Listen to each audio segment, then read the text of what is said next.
এই এপিসোডটা খুব সিম্পল, শুনতে খুব simple, but it's profoundly important and interesting.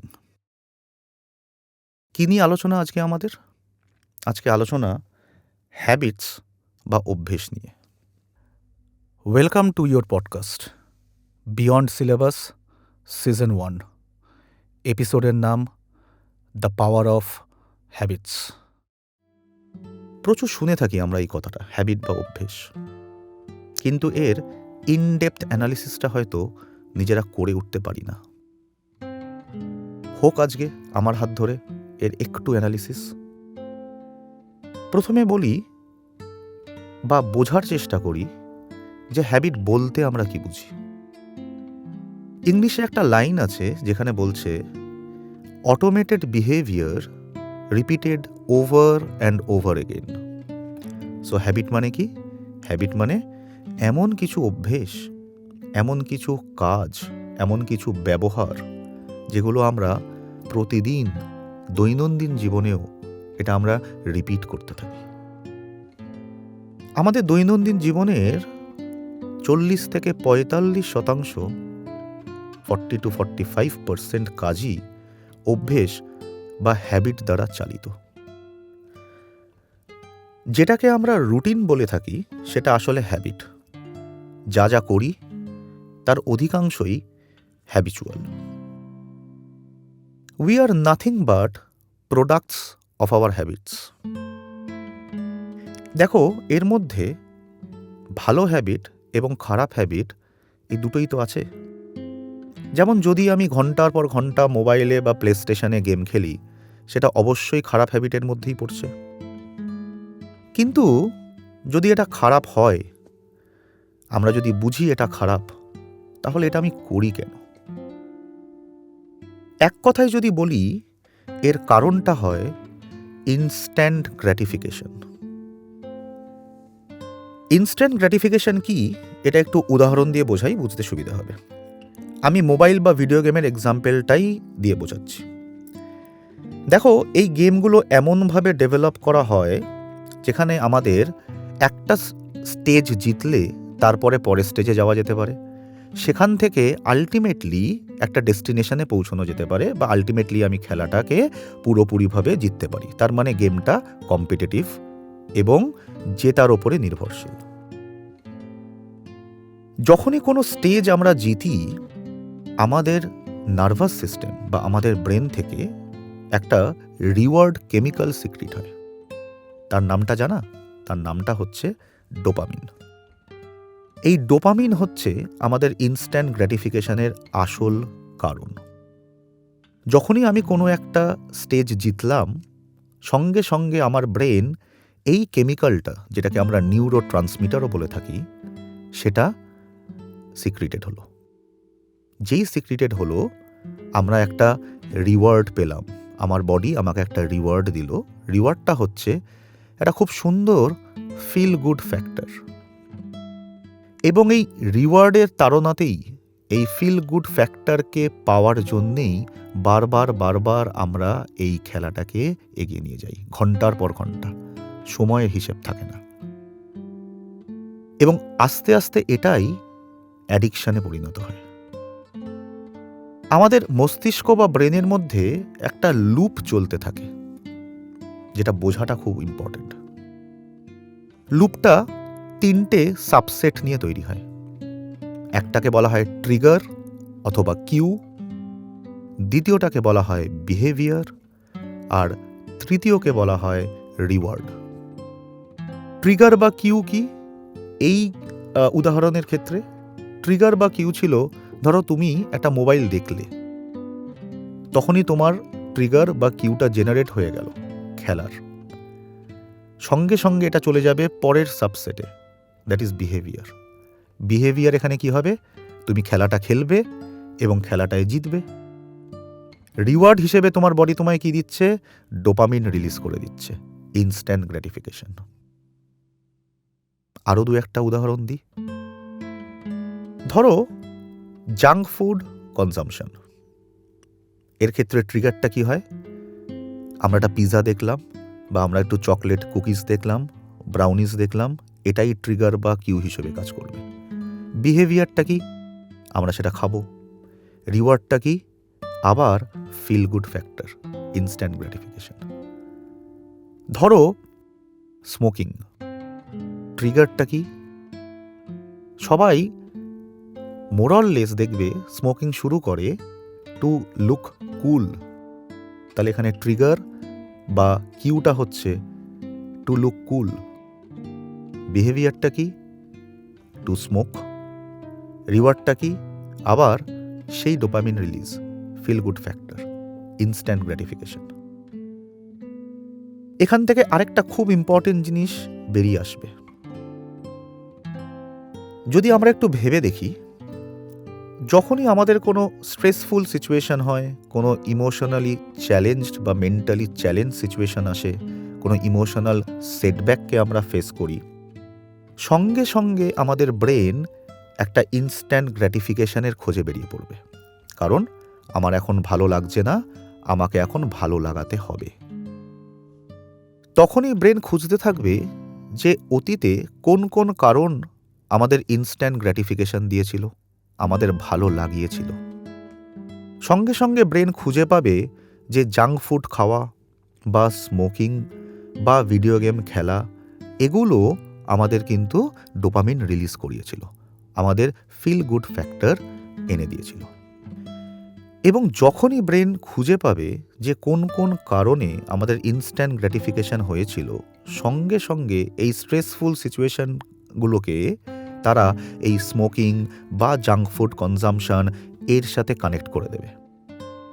সঙ্গে সঙ্গে লুপটা চেঞ্জ হয়ে গেল। এখন ট্রিগারটা হচ্ছে মন খারাপ, বিহেভিয়ার হয়ে যাবে আমরা জাঙ্ক ফুড কনজিউম করছি, বা আমরা স্মোকিংয়ের দিকে যাচ্ছি, বা আমরা অ্যালকোহলিজমের দিকে যাচ্ছি। রিওয়ার্ডটা কি পাবো? ডোপামিন রিলিজ বা মন ভালো হওয়া। ঠিক এই কারণেই যদি ভেবে দেখো, যখন আমরা স্ট্রেসড থাকি তখন আমরা বিঞ্জ ইটিংয়ের দিকে চলে যাই, তখন আমরা স্মোকিংয়ের দিকে চলে যাই। কারণ ব্রেন দুটো ইন্ডিপেন্ডেন্ট ইভেন্টকে একসাথে কানেক্ট করে দিয়েছে। আমরা যখন বলি যে খারাপ বিহেভিয়ারগুলো, খারাপ হ্যাবিটগুলো, খারাপ অভ্যেসগুলো আমরা বুঝি, কিন্তু বুঝেও ছেড়েও ছাড়তে পারি না। কন্ট্রোল করা খুব শক্ত হয়ে যায়, বেরিয়ে আসতে পারি না। এর কারণগুলো কি হতে পারে? প্রথমেই এই কারণগুলো বোঝার জন্যে একটু আমরা আমাদের ব্রেনের, আমি খুব সোজা করে বোঝাবো, দুটো পার্টকে নিয়ে একটু আলোচনা করি। একটা পার্টকে বলা হয় প্রিমিটিভ ব্রেন বা রেপটিলিয়ান ব্রেন বা ইমোশনাল ব্রেন।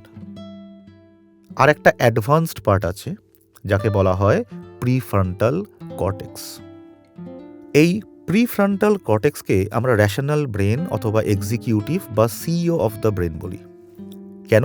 কারণ এরা আমাদের হায়ার মেন্টাল ফ্যাকাল্টিসগুলোকে রেগুলেট করে। যেমন ধরো লজিক্যাল অ্যানালিসিস বলো, ক্যালকুলেশনস বলো, অ্যাম্বিশনস বলো, কারোর উইল পাওয়ার বলো, বা কোনো প্ল্যানিং বলো, এগুলো অন্যান্য অর্গানিজমরা করতে পারে না, অন্যান্য পশু পাখিরা করতে পারে না। এটাই আমাদের মানুষ করে তুলেছে। সো এই প্রিফ্রন্টাল কর্টেক্স, যেটা rational part of the brain, সেটা খুব ইম্পর্টেন্ট। কিন্তু তা সত্ত্বেও আমাদের যে প্রিমিটিভ ব্রেন, কেন প্রিমিটিভ বলি? তার কারণ এইটা আমাদের প্রিফ্রন্টাল কর্টেক্স তৈরি হওয়ারও বহু বহু যুগ আগে এটা আমাদের অ্যানসেস্টরদের মধ্যেও ছিল। এরা সারভাইভাল বা ইমোশনকে গভর্ন করে, বেঁচে থাকার জন্যে এদের দরকার। যতই আমাদের প্রিফ্রন্টাল কর্টেক্স নতুন ব্রেন হোক না কেন, যতই এরা আমাদের মানুষ করে তুলুক না কেন, যতই এরা আমাদের হায়ার মেন্টাল ফ্যাকাল্টিকে গভর্ন করুক না কেন, এদের কিন্তু কন্ট্রোল করে আমাদের প্রিমিটিভ ব্রেন, আমাদের ইমোশনাল ব্রেন। এখানেও একটা উদাহরণ দিই। যখন আমরা বুঝি যে রোজ রোজ বিরিয়ানি খাওয়াটা স্বাস্থ্যের পক্ষে ভালো না, এটা আমাদের বোঝালো কিন্তু প্রিফ্রন্টাল কর্টেক্স, যে that is not good for our body. But তা সত্ত্বেও কিন্তু আমরা বিরিয়ানি খাওয়ার দিকে ঝুঁকে পড়ি। কেন পড়লাম এটা? কেন আমরা কন্ট্রোল করতে পারলাম না? তার কারণ আমাদের প্রিফ্রন্টাল কর্টেক্সের থেকে আমাদের ইমোশনাল ব্রেন অনেক অনেক অনেক বেশি শক্তিশালী। আমরা মোস্টলি তাদের দ্বারাই চালিত হই। সেই জন্যে আমাদেরকে কিন্তু ইমোশনাল বিংস বলা হয়। We are governed by emotions mostly. আমরা বুঝি এটা ঠিক না, কিন্তু সেটা করতে পারি না। আমরা ভাবি সকালবেলা হাঁটা উচিত, আমরা ভাবি জিমে যাওয়া উচিত, কিন্তু সেটা করতে পারি না। আমরা সকালে উঠতে পারলাম না, আমাদের যেতে ইচ্ছে করলো না। তার মানে বোঝা সত্ত্বেও কিন্তু আমরা কাজটা করে উঠতে পারি না। বোঝাচ্ছে আমাদের প্রিফ্রন্টাল কর্টেক্স, কিন্তু ইমোশনাল পার্টটাকে দেখছে আমাদের রেপটিলিয়ান ব্রেন, আমাদের প্রিমিটিভ ব্রেন, যেটা একটু বায়োলজিক্যাল টার্মে বলা যেতে পারে আমাদের মিড ব্রেন বা হাইন্ড ব্রেন। এই হাইন্ড ব্রেনের আবার 3টে অংশ আছে, আমরা খুব ডিটেলসে যাব না। একটাকে বলা হয় সেরিবেলাম, একটা পন্স, আর একটা মেডালা অবলঙ্গাটা। এরাই মেনলি আমাদের প্রিমিটিভ ব্রেন। কিন্তু খারাপ অভ্যেসগুলোকে, খারাপ হ্যাবিটগুলোকে তো কন্ট্রোল করতে হবে। কিভাবে করা সম্ভব? আমি প্রচুর ছাত্রছাত্রীদের মধ্যে বিভিন্ন ব্যাড হ্যাবিট দেখেছি। আমি আশেপাশের লোকেদের মধ্যে, বন্ধুবান্ধবের মধ্যে প্রচুর অ্যাডিকশন দেখেছি। আমরা এটাও দেখেছি তারা বলছে যে আজকেই এই হ্যাবিটটা আমি ছেড়ে দেবো, এটা খারাপ। হয়তো 2 দিন ছেড়ে দিল, কিন্তু 3 দিনের মাথায় আবার কিন্তু সে ফিরে গেছে। আমি বুঝি কেন তারা ফিরে যাচ্ছে। তোমাদেরও একটু বুঝতে হবে যে কেন বারবার আমরা হ্যাবিটটা খারাপ জেনেও সেখানে আবার ফিরে যাই। এটা বুঝতে গেলে আমাদের কয়েকটা জিনিস একটু মাথায় রাখতে হবে, একটু অ্যাওয়ারনেস বাড়াতে হবে, একটু বুঝতে হবে কিভাবে আমাদের সিস্টেমটা কাজ করে। তাহলেই আমরা বুঝতে পারবো যে কেন আমরা বারবার ফিরে যাই ব্যাড হ্যাবিটে, এবং কি করলে সেখান থেকে আমরা পার্মানেন্টলি মুক্তি পেতে পারি। দেখো, কোনো খারাপ হ্যাবিট একবারে বন্ধ করা ইজ ভেরি ভেরি টাফ। আমি ইম্পসিবল বলবো না, কিন্তু এক্কেবারেই সহজ না। বা আমরা বলতে পারি ইট ইজ নট সাস্টেনেবল। 2 দিন, 3 দিন, 1 সপ্তাহ হতে পারে, পার্মানেন্টলি হবে না। পার্মানেন্টলি হবে না কেন, সেটা একটু বোঝার চেষ্টা করি। দেখো, আমাদের নার্ভাস সিস্টেম, বা আমরা যদি ব্রেনের কথাই বলি, that is made up of hundreds of billions of neurons. Neurons কি? আমাদের নার্ভ সেলস, কোষ। এই নিউরনসরা নিজেদের মধ্যে একটা কানেকশন তৈরি করে থাকে। যখনই আমরা নতুন কিছু শিখি, যখনই আমরা নতুন কোনো হ্যাবিট তৈরি করতে যাই, তখন নিউরনদের মধ্যে একটা পার্টিকুলার সার্কিট তৈরি হয়, একটা কানেকশন তৈরি হয়। বায়োলজিক্যালি এদের আমরা বলি সাইন্যাপসেস। আমরা একটা কানেকশন হিসেবে ভাবি সোজা করে, যে পার্টিকুলার এই হ্যাবিটের জন্যে এতগুলো নিউরন, ধরো এক্স অ্যামাউন্ট অফ নিউরন বা এক্স নাম্বার অফ নিউরন, তারা একটা সার্কিট তৈরি করলো। এবং সেই সার্কিটটা যত আমরা এই হ্যাবিটটাকে প্র্যাকটিস করি, যত আমরা সেই কাজটাকে বারবার বারবার বারবার করি, আস্তে আস্তে এই কানেকশনসগুলো শক্তি পেতে থাকে, স্ট্রেংথ বাড়ে, সিমেন্টিং হয়। ধরো, যখন তুমি প্রথমবার সাঁতার কাটা শিখছো, প্রথম শিখতে অসুবিধে হচ্ছে কেন? কারণ সেই সময় এই সার্কিটটা তৈরি হচ্ছে। বাট একটা সময় গিয়ে তোমার সাঁতার কাটার জন্যে নতুন করে আর কিছু ভাবতে হয় না, তুমি এমনিই কাটতে পারবে। কেন? তার কারণ তোমার সার্কিটটা তৈরি হয়ে গেছে। শুধু তাই নয়, তুমি দীর্ঘদিন প্র্যাকটিস করেছো বলে সেটা এতটাই মজবুত হয়ে গেছে, এতটাই শক্তিশালী হয়ে গেছে যে এটাকে পারফর্ম করতে তোমাকে আর ভাবতে হচ্ছে না। আমরা স্টেজে অনেক পারফরমেন্স দেখি, অনেক ব্যান্ডের পারফরমেন্স দেখি, অনেক গিটারিস্টদের পারফরমেন্স দেখি। সেই গিটার বাজানোটা শেখার সময়ও কিন্তু প্রথম কর্ডসগুলোকে দেখে বাজাতে হতো। তখন আমাদের ব্রেনে নিউরনাল কানেকশনগুলো তৈরি হচ্ছে। আস্তে আস্তে সেটা যখন পর্যাপ্ত শক্তি পেয়ে যাচ্ছে, যখন সেই কানেকশনগুলো স্ট্রেনথেনড হয়ে যাচ্ছে, এবং এই স্ট্রেংথটাও পায় কিছু নিউরোট্রান্সমিটার বা কেমিক্যালের সিক্রিশনের জন্যে, আমি অতটা ডিটেলসে যাচ্ছি না।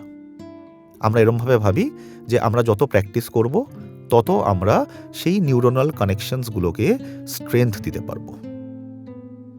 সো প্রথম গিটার বাজাতে গেলে আমাকে কর্ডস দেখতে হয়, স্ট্রিংস দেখতে হয়। কিন্তু যারা এক্সপিরিয়েন্সড হয়ে যায়, যারা প্রো হয়ে যায়, যারা স্টেজে পারফর্ম করে, তাদের তো একবারও তাকাতে হয় না স্ট্রিংসের দিকে। কেন? বায়োলজিক্যালি যদি ভাবি তাহলে সেই কানেকশনসগুলো এবার একদম শক্তিশালী হয়ে গেছে। তাহলে নিউরোনাল কানেকশনস যদি আমাদের হ্যাবিট ফরমেশনে হেল্প করে এবং সেটা শক্তিশালী হয়ে গেছে, কোনো একটা খারাপ অভ্যেসেরও তো তাহলে নিউরোনাল কানেকশন থাকবে, তাহলে সেটাও শক্তিশালী হয়ে গেছে। সেটা যদি শক্তিশালী হয়ে যায়, সেটা আমি একদিনে তো বন্ধ করতে পারি না। এটাই রিজন যে আমি কেন ছাড়তে পারি না চট করে কোনো খারাপ হ্যাবিট। কারণ অলরেডি আমরা এত বছর ধরে সেই হ্যাবিটের যে নিউরোনাল কানেকশনস সেটাকে আমরা পাওয়ারফুল করে দিয়েছি। আমি ছাড়তেই পারবো না, আমি আবার ওই কানেকশনসে ফিরে যাব। তাহলে কি করা উচিত? যখন এই পার্টটা আমি বুঝলাম যে কোনো কাজ, যে কোনো হ্যাবিট, যে কোনো অভ্যেস তারা নিউরোলজিক্যালি এই নিউরনসের কানেকশনের মাধ্যমে তৈরি হয়, তাহলে এইটাকেই আমরা কাজে লাগাবো। আমাদের যখন অ্যাওয়ারনেস এসে গেল যে কিভাবে কাজ হচ্ছে, তখন আমাদের যখন ক্ল্যারিটি এসে গেল, তাহলে এটাকেই আমরা এবার চেঞ্জ করব। কিভাবে করব? তুমি যে কোনো একটা তোমার ব্যাড হ্যাবিটকে, খারাপ অভ্যেসকে আগে আইডেন্টিফাই করো যে হ্যাঁ, আমি বুঝি যে এটা আমার খারাপ অভ্যেস। কিছুক্ষণ আগেই আমি একটা কথা বলেছিলাম, 3টে সাবসেটের কথা। একটা ট্রিগার বা কিউ, একটা বিহেভিয়ার, একটা রিওয়ার্ড। যেমন আমরা বলেছিলাম, যদি মন খারাপ হয়, আমাদের ব্রেন তার সাথে কানেক্ট করে দিল কাকে? Binge eating. তার রেজাল্টটা কি আসলো? Feel good factor, dopamine release. আমি যখন বুঝলাম যে এই বিঞ্জ ইটিংটা আমার খারাপ হ্যাবিট, আমি যখন বুঝলাম স্মোকিংটা আমার খারাপ হ্যাবিট, আমি যখন বুঝলাম অ্যালকোহলিজমটা আমার খারাপ হ্যাবিট, আমি যখন বুঝলাম যে কনস্ট্যান্ট ভিডিও গেম খেলাটা আমার খারাপ হ্যাবিট, তখন আমরা এই বিহেভিয়ারটাকে চেঞ্জ করব কিছু পজিটিভ বা ভালো হ্যাবিটের মাধ্যমে। যেমন এবার থেকে যদি মন খারাপ হয় এবং সেটা যদি ট্রিগার হয়, তাহলে আমরা বিঞ্জ ইটিংয়ে না গিয়ে আমরা তাকে রিপ্লেস করি by reading a book, exercising, বা ধরো কুকিং, বা তোমাদের যেটা ভালো লাগে। দেখবে সেটাও কিন্তু রিওয়ার্ড হিসেবে ডোপামিনই রিলিজ করছে, সেটাও কিন্তু তোমাদের মনটা ভালো করছে। তাহলে আমরা আমাদের সিস্টেমকেই কাজে লাগাবো।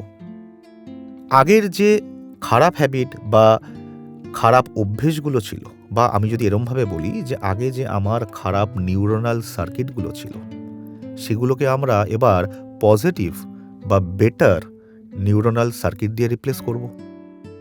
তাহলে এবার থেকে যখনই কোনো খারাপ ট্রিগার আসলো, তার সাথে আমরা কোনো ভালো বিহেভিয়ারকে ভালো রেসপন্সের সাথে কানেক্ট করে দেবো। You cannot suppress your bad habits, তোমরা এটা মনে রাখতে হবে। You can only replace them by some good habits. এটা ছাড়া কিন্তু আর উপায় নেই। এবং এই গুড হ্যাবিটেরও আবার নিউরোনাল কানেকশন তৈরি করব, তাকে আবার পাওয়ার দেব। সো আস্তে আস্তে দেখব সময় লাগলেও, এটা ওভারনাইট ম্যাজিক্যালি হবে না, কিন্তু সময় লাগলেও আস্তে আস্তে দেখবে আমাদের ব্রেন এই ব্যাড হ্যাবিটকে গুড হ্যাবিট দিয়ে রিপ্লেস করে ফেলছে। এইটা খুব ইম্পর্টেন্ট। আশা করি এই হ্যাবিট নিয়ে আমাদের এপিসোডটা তোমাদের পছন্দ হয়েছে, বা তোমরা এখান থেকে কিছু না কিছু শিখতে পারলে। অ্যাওয়ারনেস জেনারেটেড হলো, একটু ক্ল্যারিটি আসলো, এবং যখন আমাদের ক্ল্যারিটি এসে যায়, তখন কিন্তু আমরা অ্যাকশন নিতে পারি।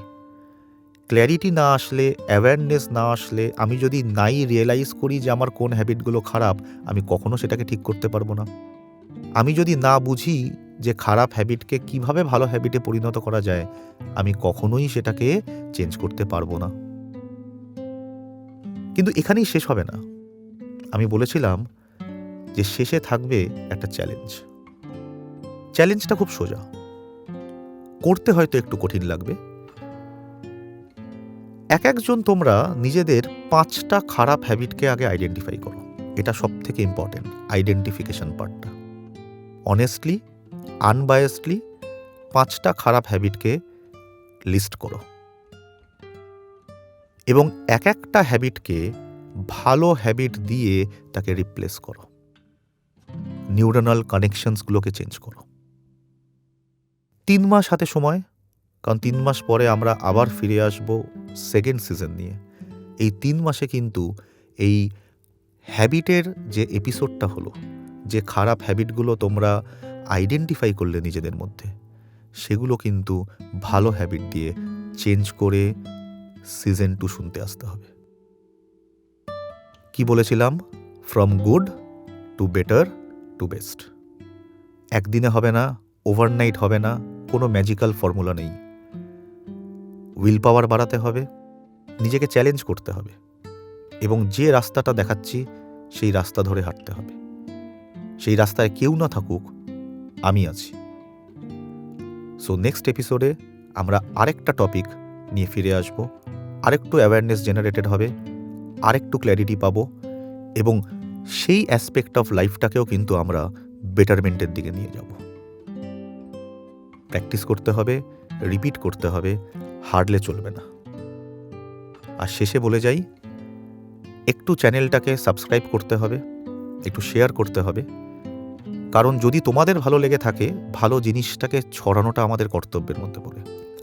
আমরা খারাপ জিনিস বেশি ছড়াই, আমরা রিউমার্স ছড়াই, আমরা খারাপ কথা ছড়াই, কিন্তু ভালো জিনিসটা আমরা ছড়াই না। তাহলে এটাও একটা ব্যাড হ্যাবিটকে গুড হ্যাবিটে পরিণত করি।